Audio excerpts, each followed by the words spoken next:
Hello दोस्तों, हमारे YouTube channel में आप सबका स्वागत है। दोस्तों, आज की इस वीडियो में आपको बताएंगे नसीब का लिखा कोई नहीं बदल सकता। दोस्तों, आज इसी के बारे में आप लोगों से बातें करेंगे। कर्म और नसीब में क्या फ़र्क है, इसके बारे में बताएंगे आप लोगों से। तो दोस्तों, वीडियो शुरू करने से पहले अगर चैनल को सब्सक्राइब नहीं किए हैं तो दोस्तों प्लीज़ सब्सक्राइब कर लें।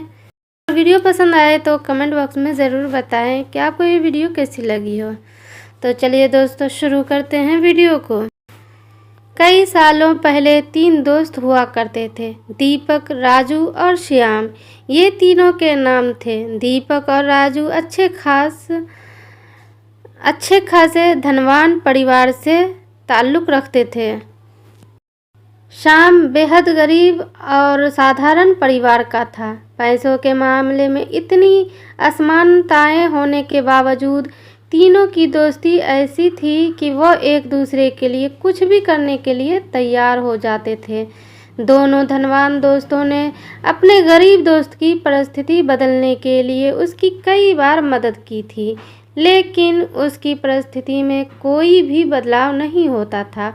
वो कहते हैं ना कि समय से पहले और नसीब से ज़्यादा किसी को कुछ नहीं मिलता। बस ऐसा ही कुछ श्याम के साथ होता था। तीनों ही जवान हो गए। दोनों धनवान दोस्त अपना अपना व्यापार अच्छे से करने लगे और पहले से भी ज़्यादा धनवान बनते चले गए। दोस्त श्याम की हालात बद से बदतर होती गई। अपने दोस्त की बिगड़ती हुई हालात देखकर दीपक और राजू ने उसके लिए कुछ करने का फैसला किया।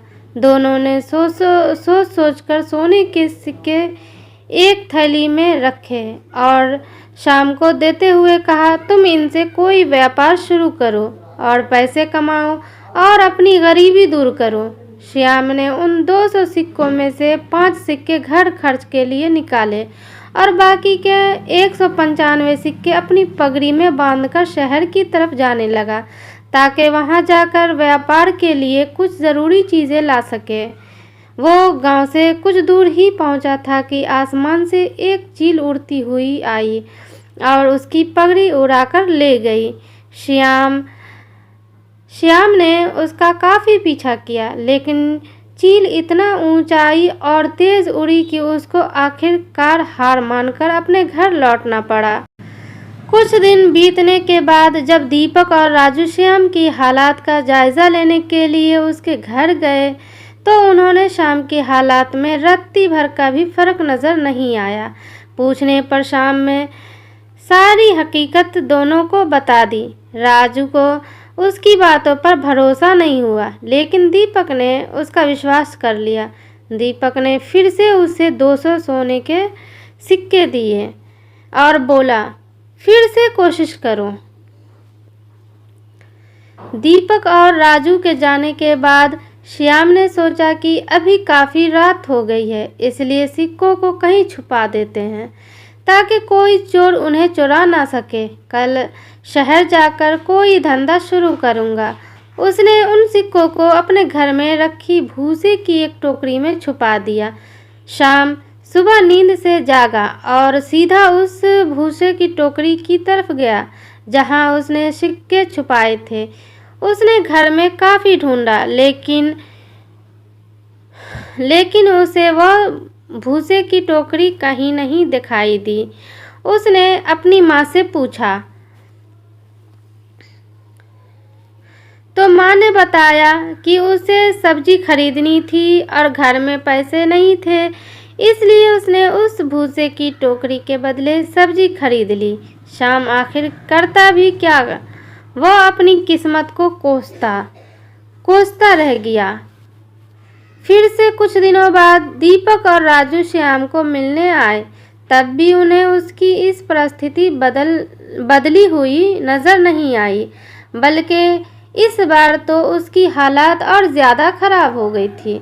उसके कपड़े फट चुके थे और घर में कपड़े सीने के लिए सुई तक नहीं थी। दीपक और राजू के पूछने से पहले ही श्याम ने अपने साथ घटित हुई घटना के बारे में सब कुछ सच सच दोनों को बता दिया। वो बोला कि तुम लोग मेरी मदद करना छोड़ दो। अब तो मुझे भी लगता है कि मेरी किस्मत में धनवान बनना लिखा ही नहीं है। मेरी वजह से तुम्हारा भी काफ़ी नुकसान होता रहता है। राजू को अपने दोस्तों की ऐसी हालात देखकर उस पर दया आ गई, लेकिन वह जानता था कि वो चाहे कितनी भी उसकी मदद करने की कोशिश करे, उसका परिणाम बिल्कुल निष्फल रहता है। इसलिए वह तुरंत बाजार जाकर एक सुई खरीद कर लाया और उसने शाम को वह सुई दे दी। राजू और दीपक के जाने के बाद श्याम ने अपनी माँ से कहकर अपने फटे कपड़े सिलवा लिए। उसी रोज उनके पड़ोस में रह रहे मछुआरे की बीवी उनके घर आई और सुई मांगने लगी। वह बोली, मेरे पति को मछलियाँ पकड़ने जाना है, लेकिन हमारा मछली पकड़ने का जाल कई जगह से फट चुका है। अगर आपके पास सुई है तो मेरी मदद कर दीजिए। इसके बदले में मैं आपको एक अच्छी सी मछली देकर जाऊंगी। शाम की माँ ने उस महिला को सुई दे दी। अगले दिन वह महिला एक बड़ी सी मछली के साथ उनके घर आई और उन्हें धन्यवाद देते हुए सुई और मछली उनको देकर चली गई।